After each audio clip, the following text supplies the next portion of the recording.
தற்போது பிரதமர் மோடி அவர்கள் மக்களவையில் பேசி வருகிறார். நேரலையில் பார்க்கலாம். और इस पूरे सदन को मेरी तरफ से मैं बहुत बहुत बधाई देता हूं।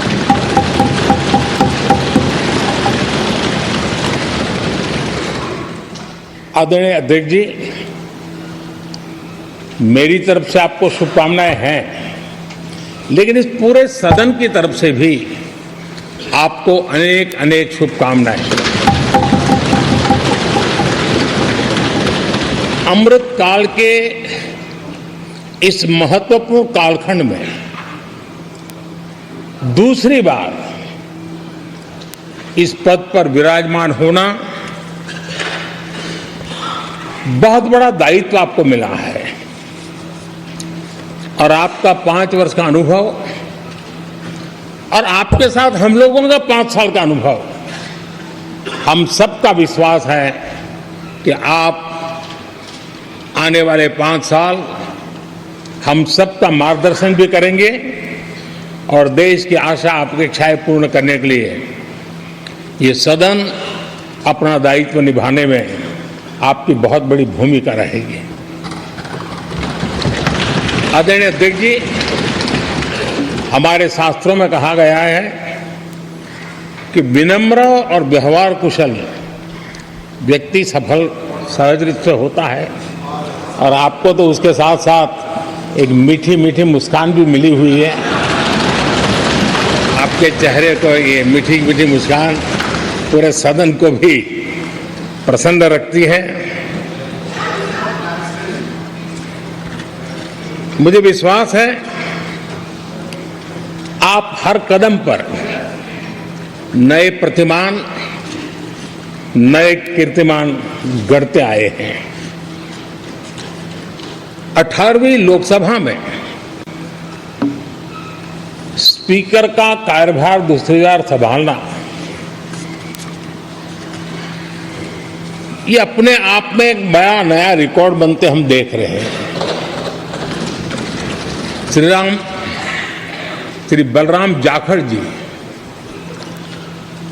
वो पहले ऐसे अध्यक्ष थे जिन्होंने 5 साल कार्यकाल पूरा करके फिर दोबारा उनको स्पीकर बनने का अवसर मिला था। उसके बाद आप हैं जिन्हें 5 साल पूर्ण करने के बाद दोबारा इस पद पर आसीन होने का अवसर मिला। गत 20 साल का एक ऐसा कालखंड रहा है कि ज्यादातर स्पीकर या तो उसके बाद चुनाव नहीं लड़े हैं या तो जीत करके नहीं आए हैं। आप समझ सकते हैं कि स्पीकर का काम कितना कठिन है कि उसके लिए दोबारा जीतना मुश्किल हो जाता है, लेकिन आप जीत करके आए हैं, इसके लिए एक नया इतिहास आपने गढ़ा। आदरणीय अध्यक्ष जी, इस सदन में ज्यादातर हमारे सभी माननीय सांसद आपसे परिचित हैं, आपके जीवन से भी परिचित है, और पिछली बार मैंने इस सदन में आपके संबंध में काफी कुछ बातें रखी भी थी और मैं आज उसको दोहराना नहीं चाहता हूं, लेकिन मैं एक सांसद के रूप में और हम सभी सांसद के रूप में आप जिस प्रकार से एक सांसद के नाते काम करते हैं ये भी जानने योग्य है और बहुत कुछ सीखने योग्य है। मुझे विश्वास है कि आपकी कार्यशैली एज ए सांसद भी हमारे जो फर्स्ट टाइमर सांसद हैं, हमारे युवा सांसद हैं, उनको जरूर प्रेरणा देगी। आपने अपने कार्यक्षेत्र में, संसदीय क्षेत्र में स्वस्थ मां और स्वस्थ शिशु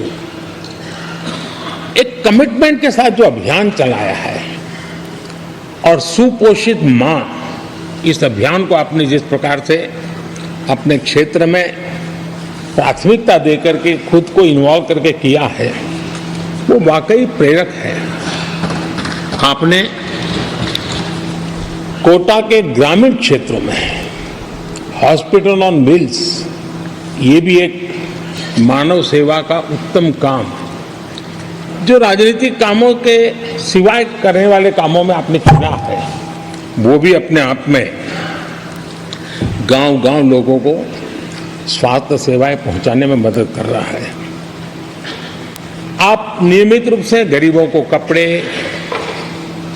कंबल, मौसम के अनुसार छाता की जरूरत है छाता, जूते, ऐसी अनेक सुविधाएं समाज के आखिरी तबके के जो लोग हैं उनको खोज करके पहुंचाते हैं। खेलों में प्रोत्साहन देना आपके क्षेत्र के युवकों में, ये आपने एक प्राथमिकता के रूप से काम उठाया है। आपके पिछले कार्यकाल में 17वीं लोकसभा में मैं कहता हूं कि संसदीय इतिहास का वो स्वर्णिम कालखंड रहा है। आपकी अध्यक्षता में संसद में जो ऐतिहासिक निर्णय हुए हैं, आपकी अध्यक्षता में सदन के माध्यम से जो सुधार हुए हैं, ये अपने आप में एक सदन की भी और आपकी भी विरासत है। और भविष्य में 70वीं लोकसभा के संबंध में जब विश्लेषण होंगे, उसके विषय में लिखा जाएगा, तो भारत के भविष्य को नई दिशा देने में आपकी अध्यक्षता वाली 70वीं लोकसभा की बहुत बड़ी भूमिका रही है।